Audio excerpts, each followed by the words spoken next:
வாழிய செந்தமிழ், வாழ்க நற்றமிழர், வாழிய பாரத மணித்திருநாடு. பாரத மணித்திருநாடு நேயர்கள் அனைவருக்கும் வணக்கம். நாம் காஞ்சிமா முனிவரின் கனிமொழிகளை பார்த்து கொண்டிருக்கிறோம். அந்த வரிசையிலே இன்று 59வது பகுதியாக அழுக்கு நீக்கியாக செயல்படுவது தெய்வ பக்தியே என்ற தலைப்பிலே காஞ்சிமா முனிவர் அருளியுள்ள கனிமொழிகளை பார்ப்போம். என்னதான் சோப்பு சீக்காயெல்லாம் போட்டு தேய்ச்சா கூட அவையே தண்ணீர் இல்லாமல் போனால் அவையே கூட அழுக்காகிவிடும் என்பதனால் தண்ணீர் தான் அனைத்து அழுக்குகளையும் நீக்க வல்லது. நல்ல குணங்கள் என்கிற சோப்பு இருந்தாலும் தெய்வபக்தி என்ற தண்ணீர் தேவை என்பதை அவருக்கே உரிய பாணியில் விளக்குகிறார் காஞ்சிமா முனிவர். பொய், பயம், பொறாமை, நிந்தனை ஆகிய அழுக்குகளை போக்குகிற சோப்பு, சீயக்காய், அரப்பு, இது மாதிரி சத்தியம், தைரியம், விட்டு கொடுக்கிற சுபாவம், இன்சொல் ஆகியன இருக்கின்றன. சோப்பு முதலானவை அழுக்கை போக்குகிற பண்டங்களானாலும் அவற்றை அப்படியே நம்மீது வைத்து கொண்டிருக்க முடிவதில்லை. தண்ணீர் இல்லாமல் வீதம் செய்வதால் இந்த வஸ்துக்களே அழுக்கு மாதிரி தான் நம்மீது படுகின்றன. ஆகவே அழுக்கு போக்கும் வஸ்துக்களும் நமக்கு பயனாக வேண்டுமானால் ஜலம்தான் அத்தியாவசியமாக இருக்கிறது. சீயக்காய், சோப்பு முதலியவைகளை ஜலத்துடன் சேர்த்தே தேய்த்து கொள்கிறோம். அதுக்கப்புறமும் இவையே உடம்பை பிடித்து கொண்டு அழுக்காகி விடாமல் நிறைய நீரை கொட்டி கொண்டு குளிக்கிறோம்.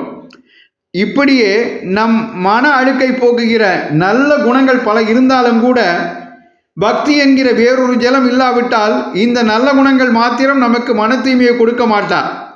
எல்லா அழுக்குகளும் நீங்குவதற்கு கங்கா ஸ்நானமாக இருப்பது சுவாமியிடம் செய்கிற பிரார்த்தனை தான் தெய்வ பக்தி தான். சின்ன வயசிலிருந்தே தினமும் 5 நிமிஷங்களாவது தனிமையில் உட்கார்ந்து சுவாமியை நினைக்க வேண்டும். 5இல் விளையாதது 50இல் விளையாது.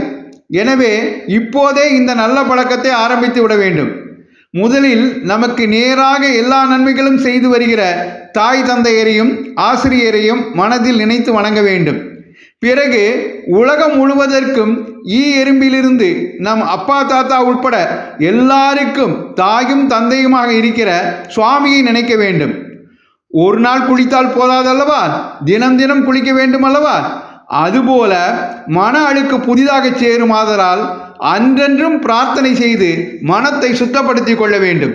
என்று சோப்பு போட்டு குளிப்பது எப்படி உடல் அழுக்கை நீக்குகிறதோ அப்படி நல்ல குணங்கள் சோப்பாக திகழ்ந்தாலும் அந்த சோப்பே ஒரு அழுக்காகி விடாமல் நம்மை தூய்மையாக்குவது தெய்வ பக்தி என்ற தண்ணீரே என்று எடுத்துக்காட்டி அதுபோல தினமும் பிரார்த்தனை செய்ய வேண்டும் என்பதை நமக்கு வலியுறுத்துகிறார் காஞ்சிமா முனிவர்.